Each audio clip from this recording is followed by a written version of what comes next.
Welcome in, everyone. Thank you so much for joining us at Messiah Nation for our Bible study, our weekly Torah portion, which is Yitro, Jethro in English, Yitro in Hebrew. You can see it there. It is Exodus 18 through Exodus 20, verse 23. This particular portion is the 17th from the reading, and we get into the children of Israel have come out of Egypt. They've crossed the Red Sea.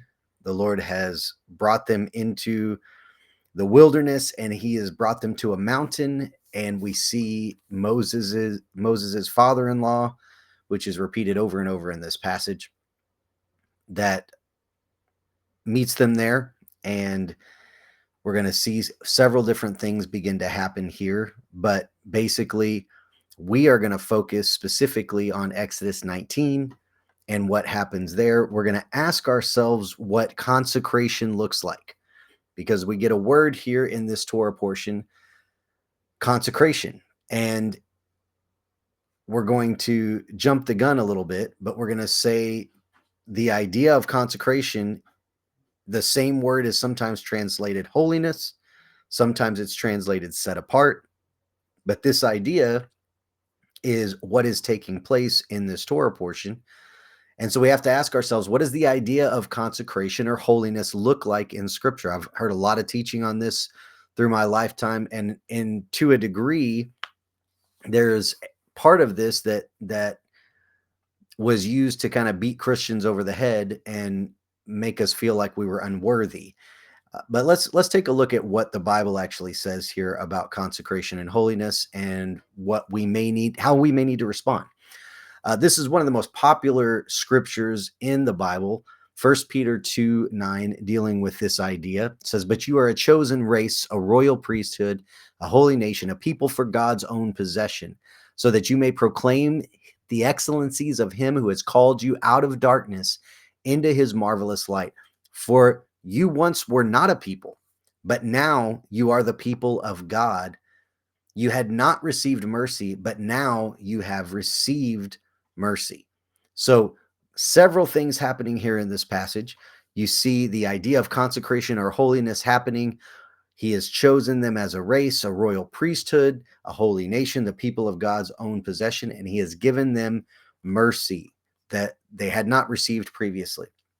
I know what you're saying, Micah. This is First Peter 2. This is a New Testament principle. This is a New Testament idea. But let's look at this same passage in the prophets. The same idea is presented in Isaiah 61:6. I've got a friend that likes to say, if it happened in the Torah, it has to be in the prophets in the New Testament as well. If it happened in the New Testament, it has to be in the prophets in the Torah as well. I think he's right. Let's look at Isaiah 61. "But you will be called the priests of the Lord. You will be spoken of as ministers of our God, and you will eat the wealth of nations, and in their riches you will boast." Same idea here. There's a setting apart, there's a consecration, there is a holiness taking place in Isaiah 61. So we have it in the New Testament, we have it in the prophets. Would it surprise you to find out that it's actually in this Torah portion where this first shows up, this idea of consecration, this idea of a chosen race, a royal priesthood, a holy nation, people for God's own possession, shows up first in Exodus 19. And if we look at verse 3, it says, "Moses went up to God, and the Lord called to him from the mountain, saying, 'Thus you shall say to the house of Jacob, and tell the sons of Israel.'" So the Lord is speaking now. This is what he wants to say to his people. "You yourselves have seen what I did to the Egyptians, and how I bore you on eagle's wings, and I brought you to myself." That was always the destination. Him bringing us to him, not him bringing us to a land. "Now then, if you will indeed obey my voice and keep my covenant, then you shall be my own possession." So there's a requirement there, obeying his voice, keeping his commandment. This is his voice talking now. This is what he's saying. "A people for my own possession among the peoples, for all the earth is mine, and you shall be to me a kingdom of priests and a holy nation." There it is. "These are the words of you that you shall speak to the sons of Israel." So what does Moses do? Moses goes down and he does speak these things to the people of Israel. The Lord tells him also, Go to the people and consecrate them, set them apart, make them holy today and tomorrow. Let them wash their garments and let them be ready for the third day. For on the third day, the Lord will come down on Mount Sinai in the sight of all the people. So this is the idea. They're consecrating themselves for this event. Moses said to the Lord, the people cannot come up to Mount Sinai, for you warned us, saying, set bounds about the mountain and consecrate them. It's really interesting that we have the idea here of setting boundaries equaling consecration. So part of what's happening here is there are boundaries being laid to consecrate the people of God, to consecrate a mountain, to consecrate all of these different things. We see here in this passage and in others, the people are being consecrated. Nations are being consecrated. Land is consecrated. The Lord consecrates the third day, sets apart the seventh day. We have clothing being consecrated and made holy. Places, we have all these different things. The ministers, the priests themselves are consecrating themselves for the third day. But what's happening here is they're separating themselves from something, which is very easy for us to see.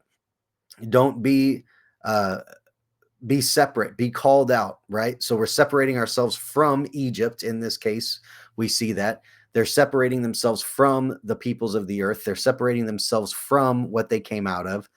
But he's also talking about separating them to himself, consecrating them to him, that they would be a people for his very own possession. Notice the very first 8 times that this word is used in scripture. Okay. It's this idea of Kodesh. You've heard that word before. There it is at the top. It's the Kuf Dalet Shin. It's this idea of holiness, this idea of being set apart or sanctified. And these are the first 8 times that it shows up in scripture. The very first time it shows up is him sanctifying or setting apart or making holy the Sabbath, the Shabbat. Okay. He set it aside from all the other days. It's different. It has to be set apart. It has to remain consecrated from the other days, but also consecrated to him. So then the second thing we see in Exodus is him consecrating or sanctifying the firstborn. Then the third time it's used is in this portion. So the third time it's used is in this portion where he is sanctifying all the people 2 times in a row. In verse 10 and verse 14, he's sanctifying all the people and asking them to clean their clothes, wash themselves so that they can appear before the Lord. The fifth time, it's the priests that are being sanctified, and they're sanctifying themselves as well, rinsing their clothes, washing their bodies, being prepared to go into this or to have the Lord appear to them. Then he sanctifies the mountain. So he sanctifies the day that he's coming. He sanctifies the people that he's coming to. He sanctifies the leaders of those people. And then he sanctifies the place in which he's going to appear. And then he reminds them again in the 7th and 8th time in this portion about the Sabbath being sanctified. This is a really big deal to him. Sanctification and consecration is a really big deal to the Lord. So it's interesting that in these passages in this Torah portion, here's what's happening. They are being set apart. They are being sanctified in order to receive the commandments that are designed to set them apart or sanctify them. So it's this idea of something that is going to be sanctified, something that is going to be holy. It has to be set apart from everything that is common. And it also has to be set apart to what is holy. It has to be set apart to the Father. So when we're thinking about our own lives, when we're sanctifying ourselves from something, then we are abstaining from doing what everybody else is doing. We're abstaining from what everybody else is doing. For instance, like on the Sabbath, we're abstaining from treating the Sabbath just like all the other 6 days of the week and making it common. So that's how we're separating ourselves from something, but then we're sanctifying ourselves to the fact that it's different. What does that mean? It means a holy convocation. It means that we honor the Lord. It means that we are not working on that day. We are doing things that sanctify that to the Lord. He gets our attention on those days, and we're separating them from the rest of the days by not doing what we do on all the other days. In the same way, pick anything in your life. Money is an easy one. We're sanctifying 10%. It's an easy number. Maybe it's a different number for you. Maybe the Lord's told you to set apart 20%. We set apart 10% that is designed to go to the work of the Lord. But then there's also the commandment not to harvest the corners of your field, which, if we did the math on that, that was set apart for the poor and the needy. And so there's an additional 4% there that is supposed to be set apart for those who are in need. So yes, that's kind of how we do it at our place. That is different from the rest of our money. The rest of our money can go for living and whatever we need to do with it. But that other percentage that the Lord has asked us for is for his work and for people who are in need, specifically people who are part of his kingdom that are in need, if you read scripture carefully. However, and there's the sojourner in there as well. So anyhow, this is the idea of sanctification or consecration. Let's look at a great example that Timothy gives us, or Paul gives Timothy in 2 Timothy 2. In verse 20, it says, "Now in a large house there are not only gold and silver vessels, but also vessels of wood and earthenware, and some to honor and some to dishonor." A different way of saying that, a different interpretation of that would be some that are used for honorable purposes or set apart purposes or sanctified purposes, and others that are used for common purposes. So in our language, when we see honor, dishonor, it looks like positive and negative. It's not a positive and negative thing. It's an elevated place of honor and then a common place. Okay. Therefore, if anyone cleanses himself from these things, okay, which we're talking about earthly things, we cleanse ourselves from sin. We cleanse ourselves from doing what everybody else is doing, from behaving the way everybody else has behaved. That's what those commandments were there for, that he gives them in chapter 20. And we could have gone through all those commandments, but you can read them. Most of you know them. Those commandments were designed for us to be cleansed from everybody else, right? And then he will be a vessel for honor, sanctified. And this is what we're sanctified to: useful to the master, prepared for every good work. So we're sanctified to the master and sanctified for his good works. What are those good works? The commandments that he just gave us and the good things that go along with that. That's why it says in the New Testament that all of the commandments hang on honoring the Lord your God with all your heart, soul, mind, and strength, loving the Lord your God with all your heart, soul, mind, and strength, and loving your neighbor as yourself. Because all of these commandments are either pointing to how to love the Lord or pointing to how to love your neighbor.